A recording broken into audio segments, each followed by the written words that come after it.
हमें रिएक्शन दे रखी है 2x plus 3y give 3z. The combination of 2 moles of x with 2 moles of y produce 1.75 moles of z. What is the percentage yield of this reaction? ठीक है, percentage yield वाला question आ गया. तो सबसे पहले तो अपन रिएक्शन लिखें कि 2x plus 3y give 3z.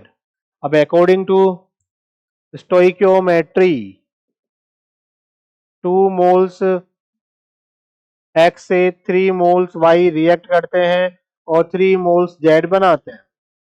लेकिन हमें दे क्या रखा है, गिवन डेटा क्या है, गिवन डेटा है 2 moles of x 2 moles of y के साथ यहाँ रिएक्ट कर रहे हैं.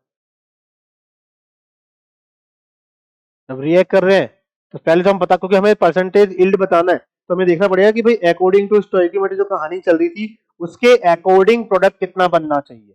तो सबसे पहले तो हम यहाँ पे रेशियो निकालें, क्योंकि 2 मोल से 3 मोल रिएक्ट करते हैं, एक्स के 2 मोल से वाई के 3 मोल रिएक्ट करते हैं, तो फिर गिवन तो 2 मोल ही है. तो ऑब्वियस वाली बात है कि ये तो पूरा कंज्यूम होगा ही नहीं. ठीक है, तो वाई आपका लिमिटिंग एजेंट होना चाहिए. फिर भी आप रेशियो से निकाल सकते हैं. गिवन अपॉन स्टोइकियोमेट्री कितना आ गया 1, यहाँ गिवन कितना 2 डिवाइडेड बाई 3 0.6. लीस्ट रेशियो यही है आपका. जो लीस्ट रेशियो होता है वही डिसाइड करता है कि आपका प्रोडक्ट, मतलब वही आपका लिमिटिंग रिएजेंट होता है, और जो लिमिटिंग रिएजेंट होगा वही डिसाइड करेगा कि प्रोडक्ट कितना बनेगा. तो 3 मोल से 3 मोल आपके Z बनते हैं, तो 2 मोल से कितने बन जाएंगे, 2 मोल्स आपके Z बनने चाहिए, है ना. लेकिन बने कितने हैं 1.75. बनने कितने चाहिए थे 2 मोल्स, बने कितने हैं 1.75.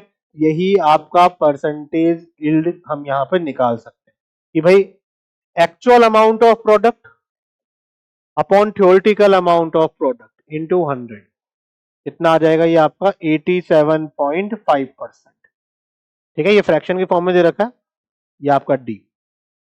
ठीक है, आपको क्या बताना है कि भाई परसेंटेज यील्ड का मीनिंग बताना पड़ेगा. परसेंटेज यील्ड का मीनिंग क्या होता है कि भाई अकॉर्डिंग टू थ्योरेटिकल, यदि हम जब कहानी चल रहे हैं स्टोइकियोमेट्री के अकॉर्डिंग कितना प्रोडक्ट बनना चाहिए था. ठीक है, लेकिन एक्चुअल में बना कितना है. क्या हर एक रिएक्शन 100% आपकी प्रोसीड हो रही हो, जरूरी नहीं है ना उसका यील्ड 100% हो. किसी का यदि 70% हुआ तो उसके हिसाब से प्रोडक्ट बताना पड़ेगा. ठीक,